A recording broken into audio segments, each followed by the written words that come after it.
Hello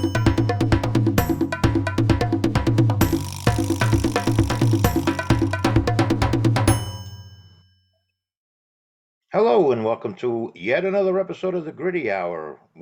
Happy to have you all here. I'm here with a special guest today, Conrad Levinson, who's a sculptor of note and an architect as well.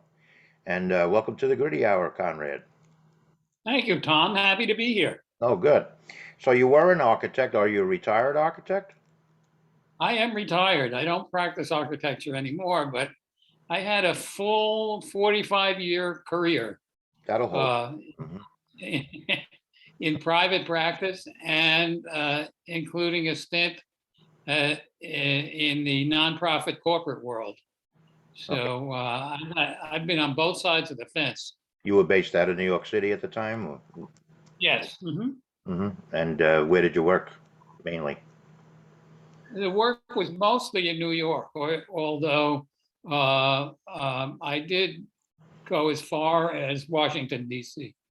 But I specialized not in new construction, but in the restoration of existing buildings. And most of those buildings were in serious states of disrepair and deterioration. So my sculpture work in many ways relates to my architecture work. I reclaim old, abandoned, broken things, objects, and I combine them in different ways and give them a new life. Absolutely. Were any of the projects you worked on landmarked? Not quite. I know that some of the buildings were in landmark districts, and one of the projects, which was for the Phoenix House Foundation, it was their Phoenix House Career Academy, which was a combination of residential treatment, drug treatment, and vocational training in one place, and that got a historic preservation award. Nice. And that was in Manhattan or Queens or Bronx? It was in Long Island, in downtown Brooklyn, and now fashionable Dumbo. Okay. See, maybe it's fashionable because you perked that building up. You never know. Well, we perked it up so well that Phoenix House, about 5 years ago, when they underwent the reorganization, sold the building for a bloody fortune. And it's been since converted to condos. Oh boy, yeah. Well, that area of Brooklyn's been under, I guess the title is, the description is gentrification. It's been under gentrification for quite a few decades. Yeah, a lot of pressure on the real estate there. Yeah. Well, yeah, a lot of it is overflow from Manhattan, and it was slightly cheaper than Manhattan for a while, and that's what drove a lot of younger Manhattanites into Brooklyn. And I think it's comparable now. The pricing is pretty much even. No, Brooklyn is where I was born, so I have a special affinity for Brooklyn. I was born and raised.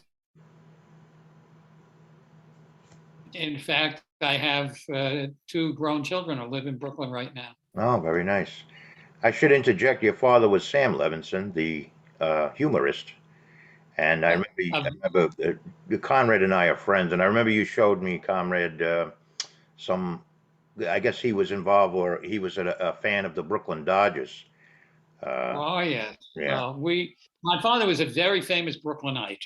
He grew up in Brooklyn too, in Brownsville, and so he had a great fondness for Brooklyn and attachment, and he lived there for most of his life. And we were regulars at Ebbets Field. It was like our second home. It was, a 10-minute walk from our house. It was a great time. Well, given his status at the time, he was on, what was he on? What's My Line? He had his own television show for a while. He started on the Ed Sullivan Show, and he had in the 1950s a really good run on TV. And then when TV left for California, all the TV production, he refused to go. His family was here. He wasn't, and his roots were here. He wasn't going to leave, and that was essentially the end of his television career. And well, I guess his celebrity at the time afforded you and he to meet a lot of the Dodgers, right? Get acquainted with. I had a picture. Oh yeah, You showed me a picture of you and Jackie Robinson and Pee Wee Reese. right. Well, we had a very dear family friend who was a part owner of the Dodgers. Oh, So, and I was like his adopted son. mm, So we went to all kinds of Dodger events. They had an annual party in downtown Brooklyn at the St. George Hotel. I had autographed baseballs and programs. I got to meet a lot of the players, go out on the field. It was very heady for a young kid. I guess both you and your father were brokenhearted when they moved to L.A. Oh, it was terrible. Yeah, It was a dagger in the heart of Brooklyn and all Brooklynites. yeah. And that was the end of my fandom with regard to baseball. Well, that precludes my next question, which I was going to ask you, because my pop was a Giant fan. He lived in Upper Manhattan, and he subsequently became a Met fan when they started the Mets. You, Yeah. you didn't jump on that train, huh? Oh no, I did not do that transfer. And I remember, like 20, 25 years later, I went to Los Angeles to visit an old friend of mine, Mm-hmm. and he was all excited. He got me tickets to go see the Dodgers in Dodger Stadium. Mm-hmm. And I went there with him, and I looked at this by then kind of old and a little bit decrepit stadium, and I said, I can't believe that they gave up Evans Field to come into this hellhole in Los Angeles. Yeah. Well, Um, it was probably the pinnacle at the time, though, when they first moved in the 50s. Yeah. it probably was, Yeah. yeah. Uh, that's But an it interesting was story. Yeah. it's their mistake. That's all I can tell you. Yeah. Well, I grew up as a Met fan, so I can't even imagine the Dodgers in Brooklyn or the Giants in Manhattan. So so it's a different you know Yeah, it's a it's different world. a different world for me. But it's an interesting story, and so you have deep roots in Brooklyn and the city in general. I do, and it's funny. My architectural practice, but I grew up in a real neighborhood in Crown Heights in Brooklyn, Hmm. and I know what it meant to live in a viable neighborhood where life was really rich. You had a lot of friends, you had community institutions, you had stuff going on, you had the Dodgers. I went to local schools. Um, and while I was practicing architecture, the city had in the early 70s had this major decline with a lot of abandonment of buildings, and in some cases whole neighborhoods in parts of Brooklyn, Upper Manhattan, and the Bronx. And I was part of the reclamation effort, the citywide reclamation effort, to bring those places back. And I'd go into these empty buildings and see the name tags on the mailboxes, see the mezuzahs of the Jewish families on the doors, Yeah. but they were empty and clothing strewn all over. And it was very painful. Hmm. But I felt I owed something to the city. I wanted to give back and try and bring back those neighborhoods for the people now living there. So Right. that's really what I did for my whole career. Well, that's great. And and Yeah, I'm sorry. right now there are over the many years, because I did this in the 70s and 80s, there are probably a couple of 100,000 people over time who benefited from all that work, who had a roof over their head and a decent place to live and a decent community to live in. So I Yeah. feel really good about that. My architecture work had an important social purpose. Hmm. Well, that's good.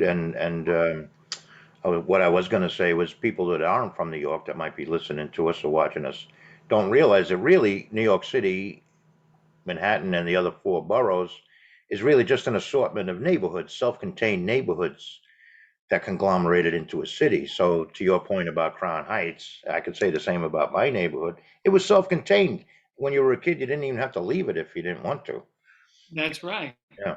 And For a few years in the early 80s, I taught at the City College School of Architecture. mhm, And I taught about housing preservation and housing rehabilitation and neighborhood preservation. And most of the students at City College were working class kids, right. and who lived in a lot of different neighborhoods around the city. And I helped them introduce to themselves and each other what these different neighborhoods were. And Hmm. there were indeed some kids who never left their neighborhood, Yeah. had no idea what these other places were like. Right. Right. And it's New York is such a rich and diverse place, Yes. uh, and that's where its strength comes from. I've been telling a lot of people, where I work, Conrad, in Millbrook, New York, and we get a lot of tourists in our shop here in Millbrook, and the subject of the current travails in New York City come up often enough, and I always say it has New York City has more than most people know going for it, and in terms of its potential to come back to its full grandeur, there's so many things going on down there that it can't lose. It can never lose. Oh, I think that's true, Mhm. and that's definitely true. Yeah. And it's unfortunate that the only news from the city that makes it upstate is certain dramatic crimes that take place in Mhm. the subway or on the street. Yeah. There's no question that those things occur, but they're a pretty rare occurrence. Yeah. Well, Uh, it's you're never going to hear good news. Good news doesn't sell. You know that. But yeah, there is a certain glory to living in Manhattan or the Bronx or Queens or Brooklyn that unfortunately, it's hard for me to articulate. But I did feel blessed growing up in the Bronx, so I yeah, know you have this. it Yeah, gets in your bones. yeah, and I know you have the same feeling about Brooklyn. So yeah. Well, I always refer to Brooklyn as the cradle of civilization. It wasn't the biblical Mesopotamia and Yeah. places like that. Mhm. It was really Brooklyn, Yeah.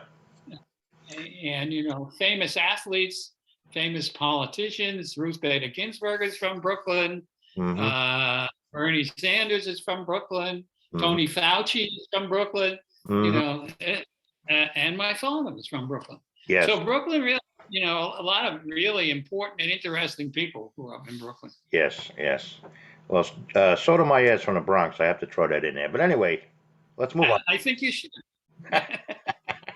But what I was going to say was when you were doing the preservation work in that era, did you happen to rub arms or shoulders with Jackie Onassis? I know she was big on the reclamation of the Penn Station and. Yeah, she was big into historic landmarks. Hmm. What I was doing is down where the rubber meets the road. Hmm. I was doing primarily smaller apartment houses scattered throughout the boroughs that had come on hard times. Hmm. I was also converting a lot of these places in response to homelessness. Right. So I was dealing with people who were in distress, Right. in emergency, who really needed a way out.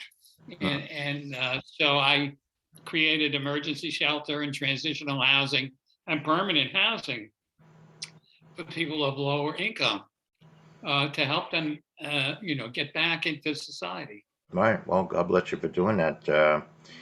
The 45 short years you did that, and you transitioned into becoming a sculptor of pretty good renown. I've read about you in the Times. You Hey, made a thank name for you. yourself in the sculpture world, and I know you. I, Yeah. Tell well, me about the transition. for the whole 45 years that I was practicing architecture, Hmm. I was making sculptural things, but Hmm. I was doing it part time in my spare time whenever I could scrounge together a little time to do things. So I did some things, but when I retired from architecture, I thought that I'd probably do, consulting work for a while Mm-hmm. related to my architectural experience. Mm-hmm. And that turned out to be more difficult to do than I thought, and also not as rewarding. Mm-hmm. And then I figured, why don't I fall back on something that I know and have complete control over, Mm-hmm. which is, making my art. Mm-hmm. And once I made that decision, I became extremely productive in the first year. I Mm-hmm. mean, I brought out, half finished projects that had been in storage for a long time, and I was cranking. I was on a roll for Mm-hmm. that first year, and then I decided, not only is this fun, but I think I might even have a crack at making a living out of it. Mm-hmm. So in within 6 or 7 years, I had built a decent reputation for myself, Mm-hmm. uh, and had a following, which I still do. I have quite a few people who have collected my work and continue to be interested in what I'm doing, and I just find it very rewarding. So, I reinvented myself, and it's paid off. Yeah, I am happy to say that I have seen a lot of your work, and I've always found it fascinating how you would take like an old gear from an old tractor or something from the 19 teens or something and turn it into this beautiful piece of artwork. It's pretty tremendous. You certainly have a gift for it. In Well, fact, thank you. while you're describing some of your transition and some of your sculpture work, I'm going to share with our viewers on YouTube some of your webpage, and we'll just as you're discussing, we'll show them. And I should say to the people who are listening to us on Spotify, Apple, or wherever the audio platform that you use, there'll be a link to his website right in the show notes, as there will be on the YouTube page. But go ahead, Conrad. Well, thank Yeah. All right. Well, I started out um, doing things which were relatively simple and using ordinary things. I did a lot of things with brooms and brushes, for instance, Mm-hmm. and worked a lot in wood, Mm-hmm. scraps that I found on the beach, scraps in a dumpster, stuff left over from construction, and I had pretty good skills, so I could use glue and screws and stuff and put things together. Mm-hmm. But as my audience grew, and as I began to populate the landscape with my work, I could see that wood, didn't have the durability that I needed. That it was susceptible to rot and damage from the freeze thaw cycle in the wintertime. Mm-hmm. So I made a transition to metal, and that was a whole new world for me. Mm-hmm. And the of course, being in a rural area, I had access to all this kind of surplus stuff Mm-hmm. that nobody valued anymore, but that I found very inspiring, and really wanted to work with. Mm-hmm. But I never taught myself to weld. I wanted my sculptures to be the welding work to be a very high level, and I was lucky to find a couple of local welders in town here, Jesse Germond and Jack Evans, who I've collaborated with over the years. And I use the word collaboration advisedly because they got to know what I was trying to do and how I was trying to do it. But they brought to it a very high level of craftsmanship. Mm-hmm. And very often we'd work side by side and together on stuff to get the best outcome.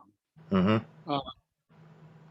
Now, I had before I became a practicing architect and a working artist. As a child, I was inspired by my grandfather, who was a carpenter and a cabinet maker. Mm-hmm. And that was my introduction to hand tools and to the value of labor, Hmm. and you know, about what it takes to plan in order to build something. Hmm. So my grandfather was a great inspiration on me. And then when I got to college and architecture school, I had a couple of teachers, Peppino Mangravite, who was a great artist, a painter, and I studied painting and drawing with him. And then in architecture school, Alex Kuzmanov, who really showed me that, you know, art and architecture are not just a vocation, they're kind of way of life. Hmm. And so what I've done for myself in Stanfordville is I have 2.5 acres. I built a studio and workshop for myself here. And with my partner, Amy Singer, we've developed a very beautiful landscape.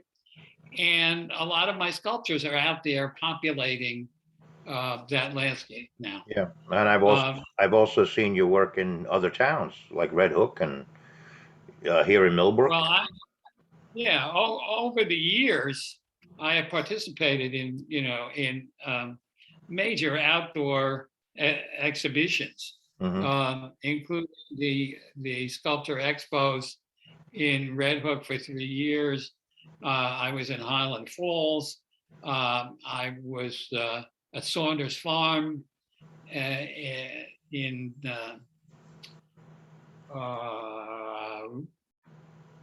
down below That's all right. Is to that the south. Millbrook County? No. And I also have been in Meredith, New Hampshire. I've been at the Mount near Lenox. So there's been a lot of shows all over the place, and I got to meet a lot of artists doing similar work. Hmm. And I'm a member of the Sculptors Guild, which is a group that was started in the 1930s by some of the most prominent sculptors of the time. And now we have a kind of more contemporary membership, and I'm among the older kind of veteran members now. Hmm. But we show, we have group and individual shows through the Guild. I showed with the Guild on Governor's Island for 4 or 5 years. And the last couple of years during the COVID time, Hmm. I've shown with the West Harlem Art Fund in a place called Nolan Park on Governor's Island, which is a beautiful location, Hmm. beautiful old historic buildings and landscape. In fact, I will be at with the Harlem Art Fund in on Governor's Island this summer Oh, in an indoor show with other sculptor friends. actually, what So this year, I was going to ask you, I'm sorry to interrupt you. I don't know if you can see I have your web page up. I don't know if you can see it. I'm interested in something that I'm looking at right now. If you could describe that to me. Can you see your web page there? yes, yeah, this is the contemplation court. Hmm. So I Now, took a space, yeah. in a somewhat remote corner of the site. I surrounded it with a pressure treated wood border, filled it with pea gravel, and then created a circle of that. What the blue you see there are glass balls about 4 inches in diameter, which Wow. are old Japanese fishing floats. And then one of my early metal sculptures, which is called the tricentrics. These are 3 concentric hoops. The 2 interior ones move and are adjustable. Hmm. So and then I put these rustic benches in there. So it's a place you can go and sit and just contemplate the nature or the sculpture itself. It's a And beautiful piece. there are other such destinations Hmm. in the landscape Hmm. where you can go, which are of a different nature. Hmm. Uh, I was I just have a going to ask fire you pit. about the circular piece in the center. Does that move with the wind? It does if the wind is strong enough. Uh-huh. And these are old wagon wheel hoops. Wow. The spokes were wood, the rims were wood, and there was a a cast iron ring around them to keep them from getting banged up when they were running. And I collect a whole lot of them. And then in this case, the three of them are different diameters, but the profiles are matched up perfectly. Right. And they're rusted and they have some leftover paint and other stuff. That's part of the natural patina that comes with their own history before they get converted into art. Well, it's an interesting piece and a beautiful scenario you placed it in. What kind of is that? Are those benches wood? Yeah, I bought those. Those are rustic kind of twig benches with plank tops. I was going to say they almost look birch or some kind of wood. Yeah, but Yeah, there's some hardwood, probably locust. yeah. Well, And then, as you were talking, I was browsing through your site, and this struck me. That's why I stopped at this particular piece. You know, it's very interesting. now So, I also do commission pieces. hmm And on the website, there's information about two of the major ones. One is right here in Stanfordville on Ulrich Farm, hmm and it's my biggest piece. It's 14 feet high and 10 feet in diameter with moving parts. And there's a movie on the website about the creation of it that yeah, people can watch at their leisure. hmm And that was essentially made with new stuff. hmm Uh, and it was a memorial piece for somebody who had died in his early 60s, who hmm had spent a lot of time on the farm, was a hmm family member. hmm And they wanted to remember the good times and the joy. hmm And he was a real interesting guy and very large. He was about 6'3" and hundreds of pounds, and he hmm was a presence. So how to capture that presence hmm uh, in iron and steel was a challenge. right, And so I worked with the family for almost a year before we actually built anything. mm. And this bell that you can see in the picture there now belonged to the guy who died. He Oh, was a cook on a tugboat, hmm and he had a lot of stuff that he'd collected over the years, nautical kind of stuff hmm that he had in his garage. interesting, So when I asked about that, they gave it to me, and I incorporated it in the sculpture. So Mm. it's the heart of the sculpture. Right. So Um, but it's multiple pieces that you placed around the property. no, it's just this one big piece. And you asked before about moving. hmm It that the arms move when there's a big wind. mm And this is the woman whose brother it was. hmm Uh, and she's talking about at this point in the movie about liking the rusty stuff and wanted to do something like that. hmm Uh, So this whole so thing, this whole big, it's one huge piece. It's one huge it's one display. huge piece. Right. Yeah. And I have pictures of it throughout the seasons, and it served its purpose. It gives the family a kind of positive remembrance, and hmm they can go out there and ring the bell and hmm let him know that they've come to be with him and spend time with him. There's also another sculpture that I did for an old friend of mine, which is in a great site. It's in Fort Montgomery, which hmm is just south of West Point, and it's high on a rock outcropping overlooking the Hudson River. Wow. And it's I think 11 and a half feet tall, hmm and that's also on the website. And it concretizes his religious and spiritual journey over his life. hmm So he started out as a secular Jew, then found Jesus, and then was very taken with the spiritual aspects of the Northwest Coast First Peoples. hmm So he had totem poles and other things, and I created this 10-foot high totem pole, mm one side of which was a newly created First Peoples iconography, and the flip side was a crucifix that had Jesus on it. And it was a really complicated project. But the result of being able to fuse all of those things into one sculpture was very exciting. And he died a few years afterwards, but he just loved it. It was really important to him. Yeah, So, yeah. in my commission pieces, it's a lot like my architecture work. I'm very invested in the problem that people come to me with, and I work with them collaboratively to solve it, to find an artistic vocabulary that will represent what they want, to the best of my ability. Right. And I'm always fascinated that you can find an old piece of what the normal person would just walk right by, like a piece of iron laying on the ground somewhere, or a piece of branch laying on the grass, and you can see do you immediately see the final product, or do you immediately get inspired because you see something that the average person doesn't see in the piece? Well, it's a combination.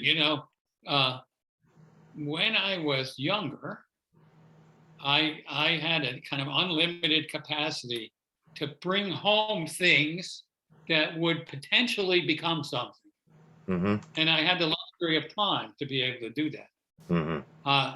I'm now an old master, and I have in my possession many more things than I will ever use. So I have too many things. But I still have things that call out to me in the night, and that I use. I have, for instance, I have something right now which was hanging around for years, and I couldn't figure out exactly how to make it what I wanted it to be. And just this morning, I dropped off the pieces at the welder at Jesse Jamon's in town, and he's going to make it into a what's called the hairy eyeball. I'll be glad to show it to you when it's done. And I'm very much relieved that it finally came to me about how to approach this, how to make it. So the process, even though I'm getting older, the process is still very exciting to me when it clicks. Well, let me ask you a question. Do you see the final project in your head, and it's just a matter of figuring out how to make it, or how to get it from point A to point B? Or does it evolve? Yes. Or does it evolve over a process? No, it's both, because you have the parts and you think you know how you want to put them together. But once you start to put them together, something may be the wrong shape or the wrong size or something else. I've had situations where I've had everything almost complete, except I was missing one piece that, believe it or not, I didn't have. And I had to do a search, and sometimes I have to go 100 miles to find something. Or to the shop. You can go to the bottle. Yeah, right. So, well, the bottle shop, is, and places like it have been my second homes for many, many years. And Kevin DeMartini and I have a great relationship. And he's always looking out for things that may be useful to me. And part of the problem is he's developed his own eye now that he's watched me and others make stuff. So now he's making stuff himself. I can see him assembling all these things on his property. Yeah. So he's now my competition, and it's wonderful to see. I just love it. Yeah, I'm always intrigued about how artists, I own the Millbrook Antique Center, and I always see people come in, like Barry Cord. I know you know Barry Cord. I like watching him shop because he's looking for muses more than things that inspire him. And I think you're the same way in that. I am, but as you know, I'm a dealer in your antique center. Oh, I thought I saw you around the shop. And the reason I'm there is because I have now more stuff than I will ever incorporate into my sculpture.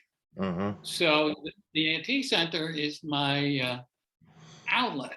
It's Right. my place where I bring these things that, in my view, are still beautiful and have value, Mm-hmm. and hopefully can share them with others who have the same sensibility about them. Right. Because I want them to live on. I don't want them to end up at the scrapper. Yeah. Well, I know you have a lot of like antique tools, and it's funny. Sometimes you use antique tools when you're making your sculptured work, and sometimes you incorporate tools in the work. Yeah, So exactly. you use an old wrench, and when you're done using the wrench, you make it part of the piece. Yeah, Yeah. and there's a thing about old tools for people who work with their hands. You Mhm. know, you take an old tool and it has a history and a life of its own. Mhm. And if you use it and you take it in your hand, you can feel the the uh, uh, the spirit of the people who used this tool before you. Mhm. This is a very important object. It's a survivor. It's been around for 100 years, 150 years, and 20 different craftsmen has used this. And Right. now it's your turn, and that's an awesome responsibility. Yeah, I get. Um, I actually get that feeling also when I'm holding an old piece of something, like an old locksmith's tool or something, and right. or an old what do you call it? Smithy, you know. And you Yeah, just wonder who was it that had it and what they were making at that time, and exactly. yeah. Exactly. But you can feel it, when you touch something. I mean, I inherited a lot of old tools from my grandfather. Hmm. And that was important to me, that I could hold the same thing that he held and work with the same tool and carry on that tradition. Hmm. Yeah. Uh, Are your children interested in this kind of stuff as well? uh, no, not really. Or does the Yeah, buck stop here? we live in a kind of different world, and my children all have their own uh, interests and their own skill sets, and they love to come here and they love to see the stuff. And the grandchildren, I have 5 grandchildren now, Hmm. and 4 of them are older, so they always love to come here and see the stuff and do stuff. And over the years, they come when they were younger and make things themselves. Hmm. We have little building sessions, Hmm. but I don't think there's anyone who's a maker left. My younger son, who's will be 33 this year, is an urban planner Oh, with a specialty in transit, in rapid transit, but that's not and that's not that's not completely dissimilar. no, he actually works for the MTA now, but he's the one who's directly involved in kind of urban stuff. Hmm. And his wife on the finance side of affordable housing. So they're continuing in my tradition related to my architecture work. Very good indeed. Yeah. Uh, So, yeah, but I don't need to have a junior mhm. come in and take over my junk pile. Although I'm going to have to do something about it before I die, because otherwise they're all going to be pissed off that I left this for them. Well, as you're talking, we're going through your site, and if there's one word I would use to describe you is prolific. So, uh, you have plenty of time left, and it seems like you might get to a lot of it before that time comes. Well, I'm going to do the best I can. Hmm. I mean, one of the things that my partner Amy has laid down the law here. So I can't acquire anything new Hmm. unless I get rid of something. I Hmm. have a different attitude, which is, if I find something new, I have to immediately convert it into a work of art within a reasonable period, a week or two. And you're putting pressure on you. Otherwise, Yeah, puts the pressure on, Mm-hmm. but it means it's not going to become part of the inventory. Mm, That can't happen anymore. mm. And I'm becoming a little more discerning, since I don't have 50 years left. Oh, you Um, never know. uh, about shrinking the inventory Mm-hmm. and giving someone else a crack at it. I mean, I'm not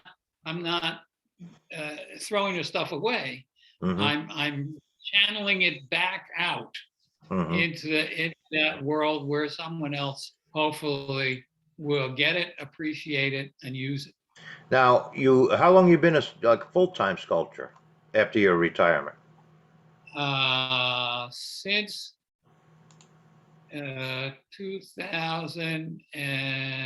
2008, Have you, 2008, 2009, 2008. Yeah.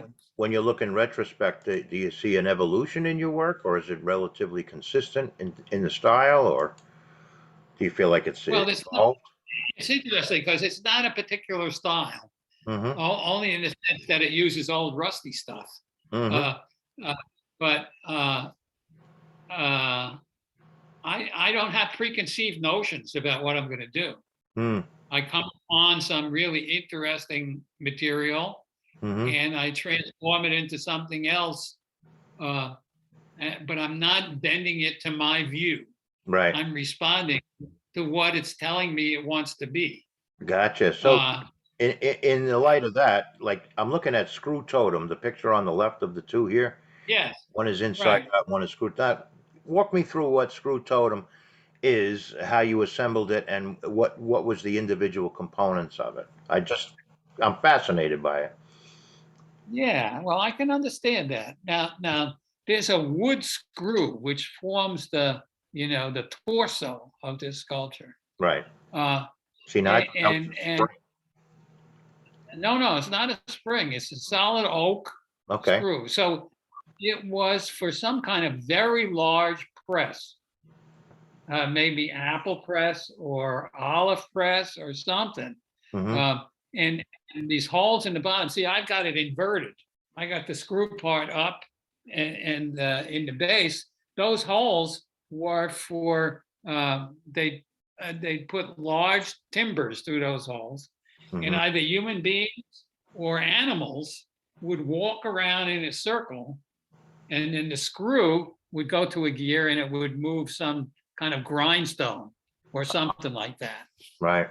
So the first thing I do is I take it and I invert it because I want to make, it's called screw totem. So I want to make a totem out of it. Mm-hmm. And then the things I added on the top are, collected from various other parts of agriculture and other things to Mm-hmm. make the arms, the neck, and the head with the big nose. Mm. Interesting. And So they just, the head with the they nose. get put on. What is the head with the nose? What is the material? The nose is separate from the round. The round was some kind of agricultural disc. I don't know exactly what. The Okay. nose was a part of a hub assembly for a wheel, for a Mm. wagon wheel. And then the arms were, I don't know what they were. They were something else. Now the But inside, the inside out one, that looks like an old saw from this picture. well, I did a whole series using antique ice saws.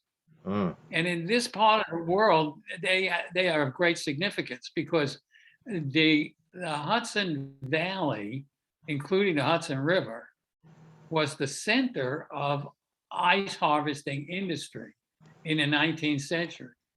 Wow. So farmers who had all this downtime in the wintertime could use their horses and their other tools and these special saws for cutting the ice into blocks. And then the ice was stored in these very large structures called ice houses that lined the Hudson River and were around lakes and ponds throughout the Hudson Valley. And the Hudson Valley supplied New York City with all its refrigeration ice for the entire summer. And originally it traveled by barge down the river and got offloaded down at the seaport and then got distributed. And so it was really important to the history of the Hudson Valley and supporting this agrarian environment until the beginning of the 20th century, Mm. when mechanical refrigeration came, and that put that whole industry out of business.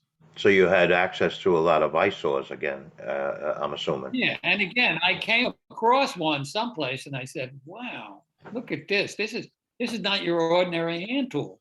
Mm. And then I did more research, and at one point I cornered the market on eyesores, and I still have a pile of about 5 or 6 eyesore blades Mm. in my resource center, otherwise known as the junk pile. Now, what is the back, Uh, on the very left-hand side of the eyesore? What it looks like almost a the frying pan or something. that orb is a rusty wok, Oh. big wok, Mm. and then on top is a leaf spring, Wow. an old truck leaf spring. Mm. So these are things that had in their previous lives had no relationship to each other, Right. and I found this new relationship. So for each of them, they get a new life in this new form. Mm-hmm. And this sculpture now resides in Parsippany, New Jersey, in a landscape and in a state. Mm. But this picture was in Red Hook, was Mm-hmm. part of the Red Hook Expo. And I have an interesting story about this, Mm-hmm. if you have a minute. I do. And the Red Hook Sculpture Expo placed sculptures all around the town. Mm-hmm. So they weren't in a remote place. They were just scattered throughout the village. And this one was right at the intersection of Route 9 and 199. And Inside, there was a building. inside out one, the one on the right. Yeah, Okay. one on the right. Yeah. And it was, there was a building on the corner, and then the one next to it, which had 2 storefronts and then apartments above. And I installed it one day, and it was a rainy day when I installed it. So a few days later, I came back to put some finishing touches on it. I parked my truck out front. I came with my tools, and I'm working on it. And there's a woman sitting on the porch of the building behind where the sculpture is. And she's watching me. And she says, are you the artist? And I said, yes. And she says, this is very interesting. She said, me and my family, my husband, my kids, we've been watching this and looking at it, and we saw the name, and at first we thought it was Inside Out. Right. And she says, then we saw that was Inside Out. So then we went back to look at it again, and she said, this is really interesting. We look at it all the time.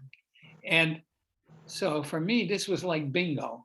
Mm-hmm. This was why we placed these sculptures in the heart of the town. Right. Because people who are not exposed to art or anything on a regular basis interact with these things.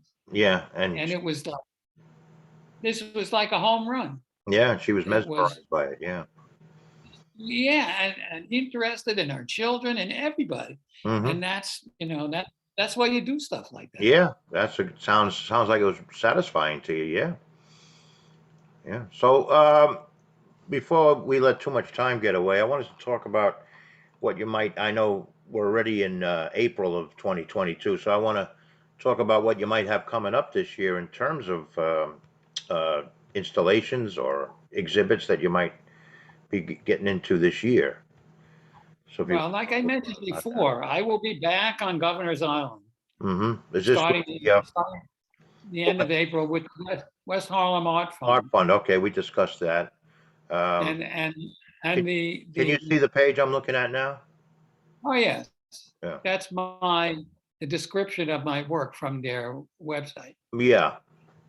And there are these series of buildings on Nolan Park, which are historic old officers' quarters, and they surround this green space, which must have been like a parade ground originally. Mm-hmm. And these buildings have been, and Governor's Island was a Revolutionary War military installation and remained that way up until the mid 60s.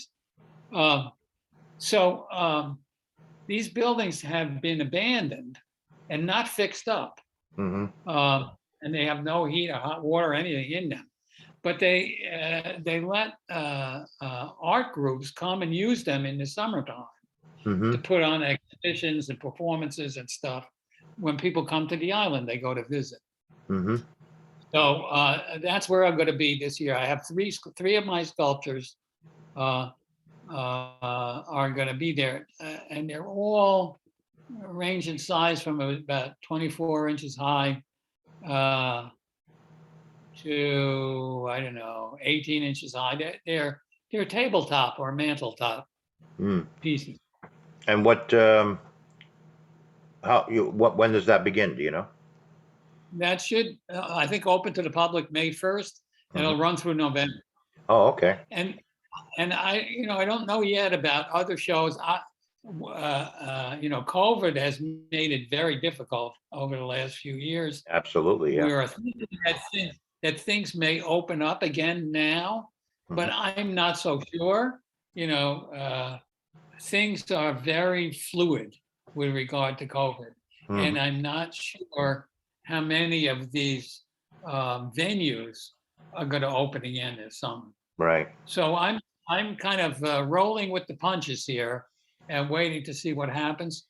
I'm making a submission for in response to a call for artists to the Dworsky Museum in New Paltz, State University in New Paltz, which is an interesting show. I don't know if I'll get in or not, and maybe something else with the Woodstock Arts Association.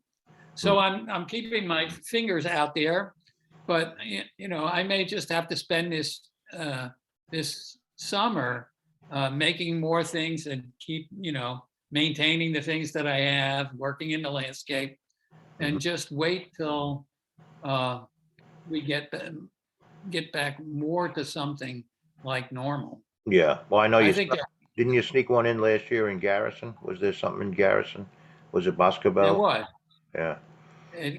Well, no, it was at Tilly Foster Farm, Oh, that's right. Yeah. Mm-hmm. and it was a big outdoor show, and that was okay because everything was outdoors, Right. and it was safe to go there. It was very well attended. Mm-hmm. But I think right now, between the lingering COVID and the catastrophe in Ukraine, people just don't feel like going out. Mm-hmm. I think we're seeing a little bit of this reflected in how many people come to the antique center, how many people go to art shows. I think just people are very uncomfortable right now, Mm-hmm. and these things are going to have to pass before people will feel safe Right. and motivated to come out. Yeah. What you have on the screen there is another one of my series. This is the Longhorn mask, but they're made from cow dehorners. Mm-hmm. And this was a 19th century invention and fabrication, and it's like a giant bolt cutter, so you get the leverage from these arms. Mm-hmm. But the farmers used to do this to cows to keep them from hurting each other. So they would cut the horns off. But to wrestle a cow into a jig of some sort to hold them, you need 3 people to hold them down, and 2 people to pull on the thing. Anyhow, I saw this other potential, which is, again, if you turn them over, then they become like these longhorn masks. And then depending upon how you spread the arms, you get not only a different look in the arms, but you get a different look in the face and the mouth. Ironically, they look like cows' heads. Yeah, you get a lot of Yeah. different possibilities out of them. Mm-hmm. And so I this is when I find something that has that level of potential, then it becomes a series. Then I work them in all different ways. Yeah. And what's interesting about these is the earlier ones didn't have any perforations in the handles. Mm-hmm. And what happened was, I think they were really heavy. Mm. So when you look at this, you think, well, this is an aesthetic thing. It looks better when they have holes in the handles, but that's not what it was. They Right. wanted to reduce the weight. So they cast them with these holes in it, which made them in silhouette this way a lot more interesting. They're probably heavy anyway, even with the holes in them. Yeah. And I cornered the market on dehorners too. I have many more than I will ever use. Yeah. Okay. Well, you're a fascinating fellow. We appreciate your time tonight. I do look forward to. And I wanted to interject about the show he was talking about on Governor's Island. If you visit westharlem.art, westharlem.art, you'll see more about that show he was talking about, which is upcoming in on Governor's Island. It should start in May. So if you happen to be in the city, New York City area, or the tri-state area, or visiting New York, check that out. It might be something you want to make a day trip on, and you'll see some of Conrad's work there. And I'm more optimistic than you are, Conrad. I think we're going to open up a little bit this summer. We're going to get I back. certainly hope so. Yeah, we're going to get back to some semblance of normalcy. At least I pray that that is the case. I So, hope so too. but And you're a very thank you so much, Tom, thank for you. the opportunity. And one more quick question, because you were talking about Brooklyn before. Have you and you did the revitalization of a lot of old buildings. Have you ever been Yeah. to the Tenement Museum? Oh, yes, Yeah, isn't that a absolutely. wonderful place? It is indeed. Yeah, And, I recommend that and place to anybody that comes to New York as well. Definitely a place you should put on your itinerary. So, absolutely. yeah. Well, thank you so much, Mr. Levinson. It was a great pleasure talking to you. Like I say, you're a fascinating fella. And anybody listening or watching, just look below in the show notes, and you'll see a link to Conrad's website, and you can learn more about his art and what he will have coming up in the hopefully near future. So thank you again, Conrad. Have a great evening. See you soon. Okay. Bye.